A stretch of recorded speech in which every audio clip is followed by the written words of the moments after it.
یہ 12 تاریخ تھی، ربیع الاول کی 12 تاریخ تھی۔ ہم اپنی 12 تاریخ پہ نظر ڈالیں اور اس 12 تاریخ پہ نظر ڈالیں، اور کچھ کہنے کی ضرورت ہی نہیں۔ حالات ہمیں اس کہنے کی اجازت بھی نہیں دیتے ہیں۔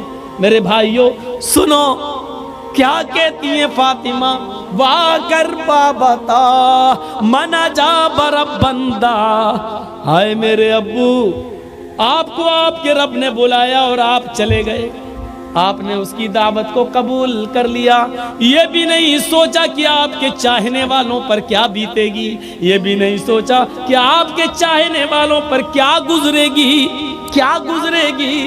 اے اللہ کے نبی، اے میرے ابو، آپ چلے گئے۔ دوسرے جملے پر غور کرو، وا کر بابتا من جنت الفردوس ماوا، اے ابو آپ سے تو آپ کے رب نے جنت الفردوس کا وعدہ کیا، آپ کا ٹھکانہ تو جنت الفردوس ہے، آپ تو جنت الفردوس چلے گئے۔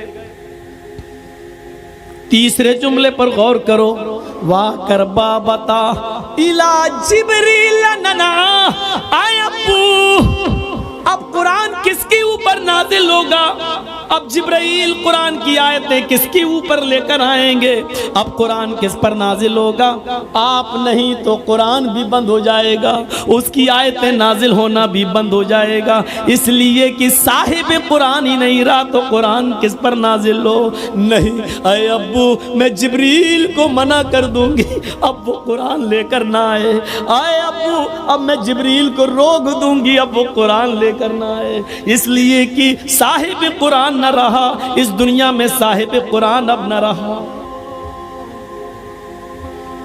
پھر فاطمہ کہتی ہیں، لوگو 12 تاریخ کو میرے اوپر میرے ابو کی جدائی کے بعد غموں کے ایسے پہاڑ ٹوٹے، جو مصیبتیں جو غم میرے اوپر آئے، اگر وہ غم کسی پہاڑ کی اوپر ڈال دیے جاتے تو پہاڑ بھی چور چور ہو جاتا، ریزہ ریزہ ہو جاتا، اور جو غم میرے ابو کے بعد مجھے ملے، میرے ابو کی جدائی پر مجھے ملے، اگر وہ غم کسی دن پر ڈال دیے جائیں تو وہ دن بھی رات میں بدل جائے۔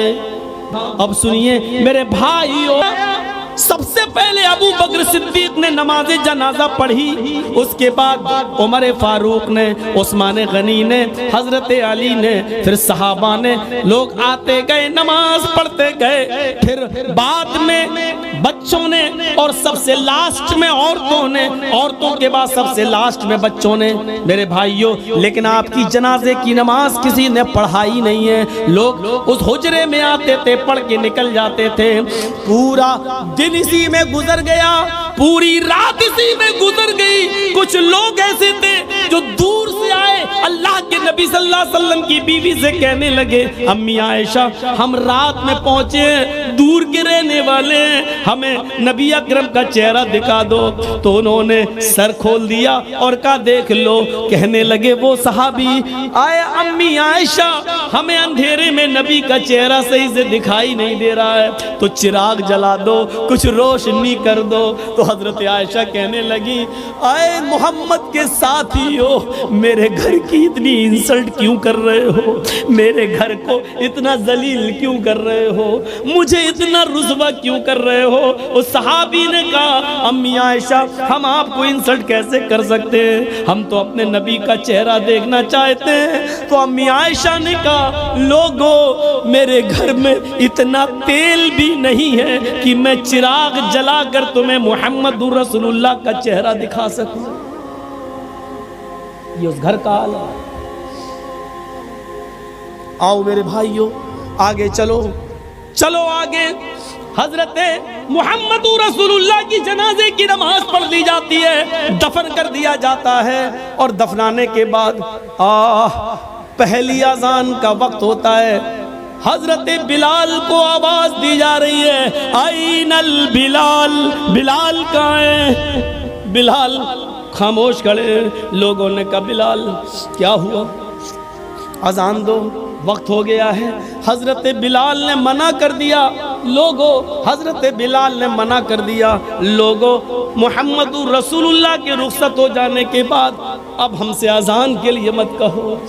اللہ کے رسول جب سامنے کھڑے ہو جاتے تھے تو اشہد ان محمد رسول اللہ کہتے ہوئے میں ان کے چہرے کا دیدار کرتا تھا.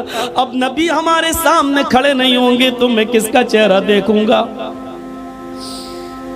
حضرت بلال اس حد تک نبی اکرم کی جدائی میں اس حد تک چلے گئے کہ وہ جہاں گلی جس گلی میں جاتے یہی کہتے ہیں اللہ کے رسول مجھ سے کیا غلطی ہو گئی، مجھے چھوڑ کے کیوں چلے گئے؟ اے میرے نبی میں نے کیا خطا کی، مجھے چھوڑ کے آپ چلے گئے؟ یہ ان کی زبان سے جملے نکلنے لگے.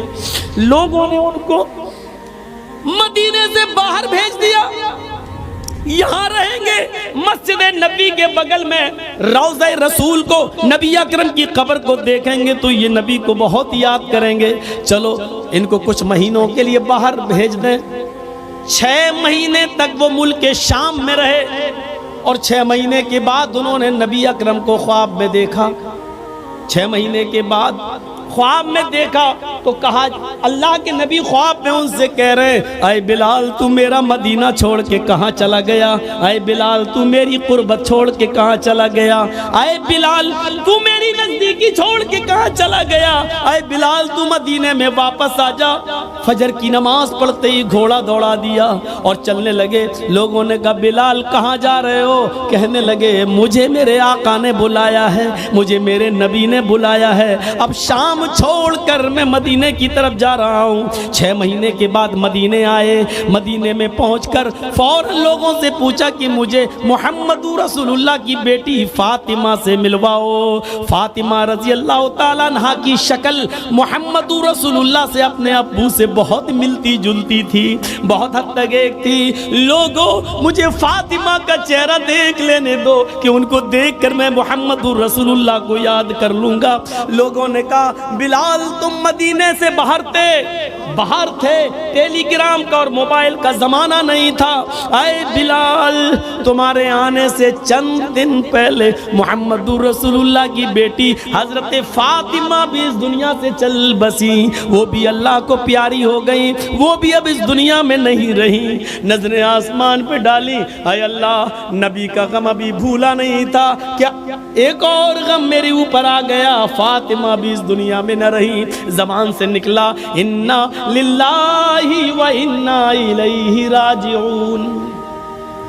کسی طرح خاموش ہوئے، باتیں ہوئیں اور تھوڑی دیر کے بعد اذان کا وقت ہو گیا. لوگوں نے کہا بلال مہینے گزر گئے تمہاری اذان نہیں سنی. بلال آج اذان دے دو. کہنے لگے نبی اکرم کے رخصت ہونے کے بعد اب اذان کے کلمات مجھ سے نہ دلواؤ. ادھر نبی کے نواسے حسن آ گئے، ادھر حسین آ گئے. دونوں کہنے لگے اے بلال جانتے ہو ہم کون ہیں؟ ان دونوں کو اپنے دونوں ہاتھ سے دبایا. تم دونوں نبی اکرم کے نواسے ہو.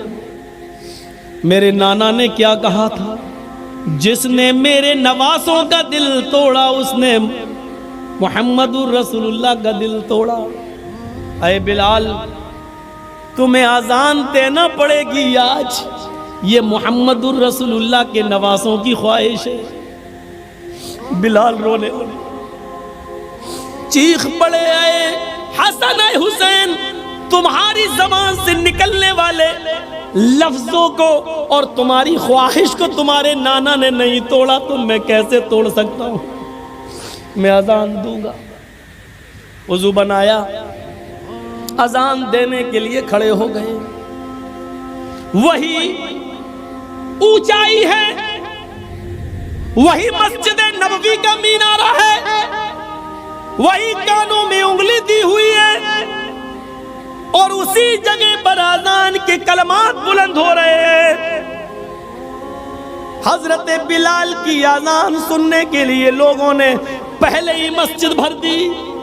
اذان سے پہلے ہی مسجد آباد، کھجور کے پتوں کی بنی ہوئی چٹائیاں بچھی ہوئی، سارے لوگ مسجد میں بیٹھے ہیں. 6 مہینے پرانا محمد رسول اللہ صلی اللہ علیہ وسلم کا زمانہ یاد آ رہا ہے. حضرت بلال کے کانوں میں انگلیاں ہیں، اور حضرت بلال ان جملوں پر پہنچے ہوئے ہیں، اللہ اکبر اللہ اکبر۔ جیسے ہی بلال نے اللہ اکبر کہا، کعبے کی رب کی قسم ان جملوں نے نغمہ قیامت برپا کر دیا۔ جیسے یہ جملے نکلے، لوگ اپنے گھروں سے اور تیزی سے نکلنے لگے۔ جیسے یہ جملے نکلے، ایسے ہی عورتیں بے قابو ہو جاتی ہیں، وہ بھی اپنے گھروں سے اٹھ کر اوپر چھت پہ چڑھ جاتی ہے کہ آج بلال کی اذان چھت سے سنیں گے تو صاف سنائی دے گی۔ جیسی عورتیں بے قابو ہو کر چھتوں پہ چڑھ رہی تھیں، لوگ دھڑا دھڑ مسجد کی طرف بھاگ رہے تھے، اس وقت بلال ان جملوں پر پہنچ چکے تھے، اشہد ان لا الہ الا اللہ۔ بلال کی زبان سے جب یہ جملے نکلے، اشہد ان لا الہ الا اللہ، اس وقت تک پرندے درختوں کی اوپر بیٹھ گئے تھے، گویا کہ پرندے بھی حضرت بلال کی اذان سننے کے مشتاق ہوں۔ درختوں کے پتوں کی جنبشیں بند تھیں کہ شاید آج وہ بھی اذان سننا چاہتی ہیں۔ یہ ساری چیزیں بے قابو تھی، عورتیں چھتوں پہ چڑھ کے بلال کی اذان سننا چاہ رہی ہیں، درختوں کے پتے جنبش نہیں کر رہے ہیں، چہچانے والے پرندے بھی خاموشی کے ساتھ بلال کی اذان سن رہے ہیں، اور صحابہ کرام کی آنکھوں میں آنسو ہے۔ نبی اکرم کا زمانہ یاد آ رہا ہے، ایک ایک صحابی کے آنکھوں سے گرنے والے آنسوؤں نے مسجد نبوی پر کھجور کے پتوں کی بنی ہوئی چٹائی کو بھگو دیا ہے، پوری کی پوری چٹائی تر ہو جاتی ہے۔ حضرت بلال ان جملوں پر پہنچتے ہیں، اشہد ان محمد الرسول اللہ۔ ابھی ان کی زبان سے محمد کا جملہ ہی نکل پایا تھا، رسول اللہ کا جملہ نہ نکلنے پایا کہ ان کی نگاہ وہیں پہنچ جاتی ہے جہاں جناب محمد رسول اللہ کھڑے ہو جایا کرتے تھے، اور بلال سے کہتے تھے کہ اذان دو، اور بلال انہیں دیکھ کر پوری اذان دیا کرتے تھے۔ آج اس جگہ پر نبی اکرم کو غائب پایا، آج اس جگہ پر محمد رسول اللہ کو موجود نہ پایا، پریزنٹ نہ پایا۔ جیسے ہی ان کی نظر اس جگہ گئی اور نبی کو موجود نہ پایا تو غشی آئی، چکر آئے، اور بے ہوش ہو کر وہ زمین کی اوپر گر پڑے۔ لوگوں نے پانی کے چھینٹے مارے، بقیہ الفاظ دوسروں نے ادا کر دیے، ان پر چھینٹے مارے گئے، پانی کے چھینٹے مارے گئے، ہوش میں لایا گیا اور کہا بلال نے، لوگوں میں نے تمہیں پہلے ہی کہا تھا، نبی اکرم صلی اللہ علیہ وسلم کے انتقال کے بعد اب مجھ سے اذان کے لیے نہ کہا کرو، میں محمد رسول اللہ کہتے ہوئے کس کے چہرے کو میں دیکھوں گا؟ وہی تو دین دنیا ہے جو باتیں آپ نے کہی۔